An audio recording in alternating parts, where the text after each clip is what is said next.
It's time to decode the dog whistling in America and about the war so people will know what is going on in the world. There is a theme, there's a common theme behind Putin's war and Trump's insurrection. And it's all enshrouded in coded language. Putin's philosophy is no different from right-wing ideology. The common truth behind Putin's war and Trump's insurrection is white supremacist domination of the world. The vision of white supremacist domination of the world was the ruling philosophy of the Trump administration, and it's the same concept behind Putin's invasion, and can be decoded from the dog whistling all over the place. And these videos shed light on it. Listen for them. Steve, Donald Trump read the words they put in the teleprompter for him, saying that the invasion of Ukraine was bad, but he did not retract his comments about Vladimir Putin being a genius.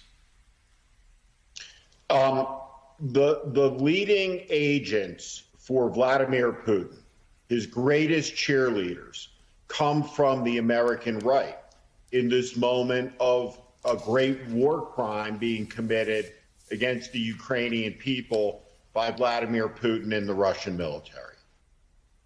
Let's listen to what Senator Tom Cotton said with George Stephanopoulos yesterday, trying to get him to respond to Donald Trump calling Vladimir Putin a genius, calling the invasion genius, which is to say the killing of innocents is genius.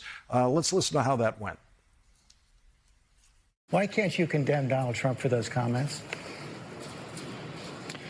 George, if you want to know what Donald Trump thinks about Vladimir Putin or any other topic, I'd encourage you to invite him on your show.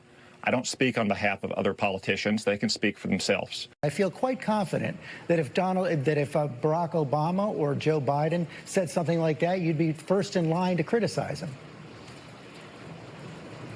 Again, George, if you want to talk to the former president about his views or his message, you can have him on your show.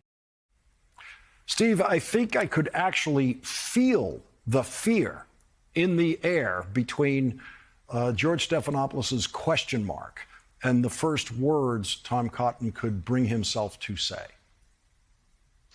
This isn't just a great national security crisis, a great global security event. This is the defining moral issue of our time. What we have seen, Lawrence, within a living lifetime of the end of the Second World War, a war which killed 100 million human souls around the globe, 40 million of them, upwards of 40 million of them, Russians.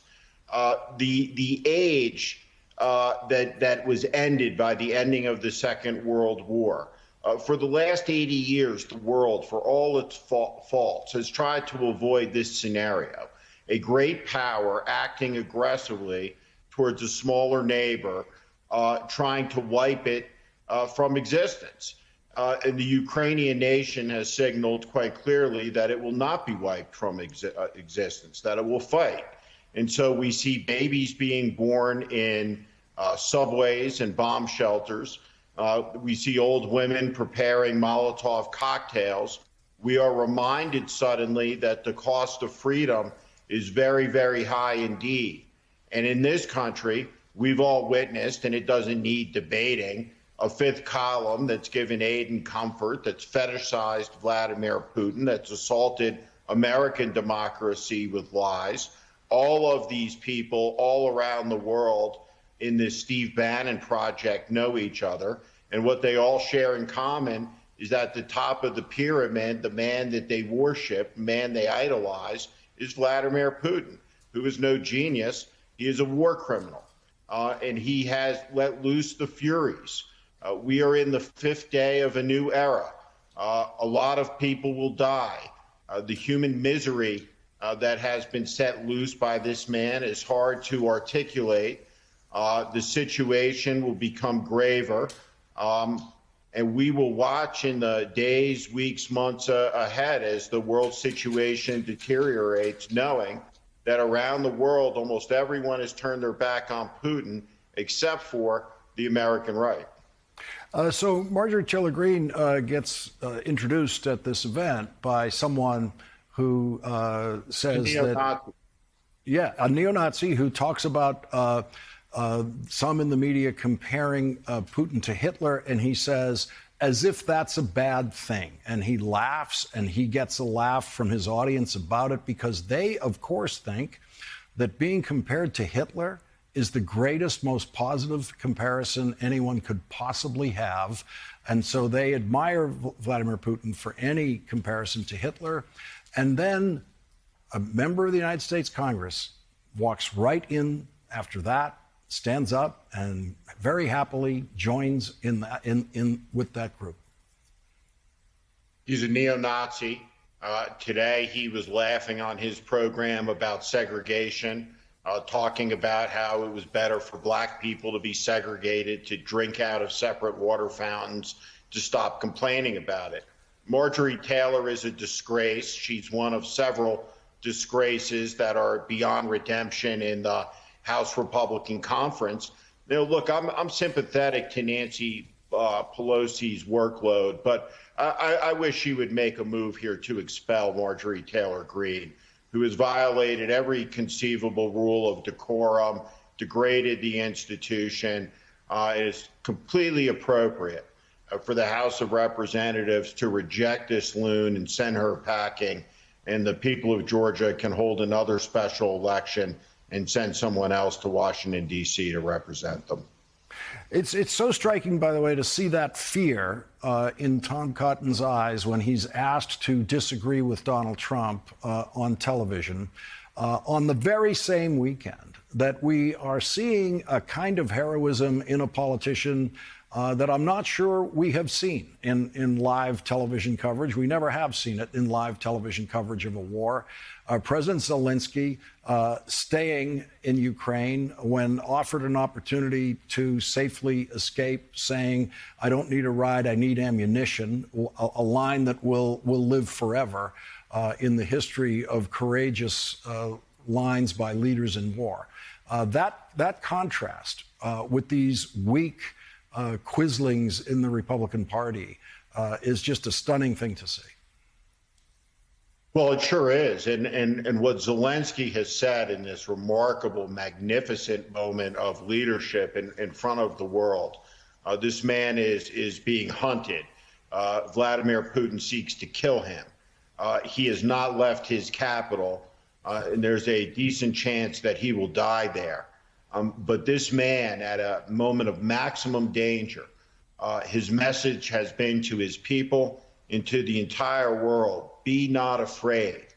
And in this age of cowardice, and in this age of weak men and selfish men and women, people who put the self-interest above principles, above the defense of the birthright that they were given, in defense of the magnificent gift of freedom that was paid for with such sacrifice. This man has reminded all of the world about the cost of freedom, about the dangers in the world, and his honor, his dignity, his courage has shamed so many American politicians, and I suspect so many other politicians in democratic nations who have become part of this autocratic populist movement that's become such a real threat to democracy all over the world. What Putin wants, and I hate to use that phrase, but what Putin wants is something that we cannot give him. He wants Ukraine. And what was so interesting to me in this last week was that over the weekend, Russian RIA News, which is a state news organization, published this long op-ed saying, hurrah, Ukraine has been conquered. Now Russia is there's the Russian world. It's been reconstituted of Great Russia, White Russia, which is what Belarus means, and Little Russia, which is Ukraine. And now we can counterbalance the Anglo-Saxon world. And of course, it seemed to be kind of jumping the gun and seemed like a piece that the Kremlin had planned to publish if its campaign had gone as planned, which we know it hasn't. So it seems that, we got an insight into what they want. And I don't know if that's their goal here, what do we offer them? Big parallel. A lot of people are talking about that, and not only the United States, but other countries. People want to take their country back. They want to have independence in a sense, and you see it with Europe, all over Europe. You're going to have more than just, in my opinion, more than just what happened last night. You're going to have, I think, many other cases where they want to take their borders back. They want to take their monetary back. They want to take a lot of things back. They want to be able to have a country again. So I think you're going to have this happen more and more. I really believe that, and I think it's happening in the United States. It's happening. See, when Steve Bannon said we want to take our country back, what did he mean by we, and from whom? And the media won't tell you that. Take our country back by who and from whom? And the answer became clear as Trump amplified the same sentiment. Quote, if you don't fight like hell, you are not going to have a country anymore. If you don't fight like hell, you're not going to have a country anymore.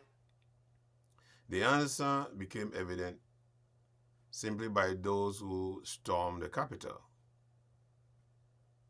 The QAnon and the 10%ers and nationalists and MAGA crowd and white supremacists and various white supremacist groups,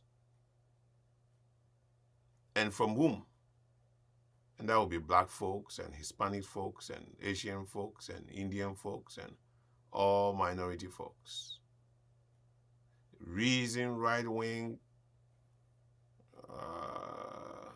hated Obama and supports Putin is because Putin represents in their eyes the strongest white supremacist in the world. The reason Putin wanted Trump to win and American white supremacists want European white supremacists to win European election is so that they can form the biggest white domination over the whole world against all non-white peoples, all minorities of race, gender, class, religion, and nationalities.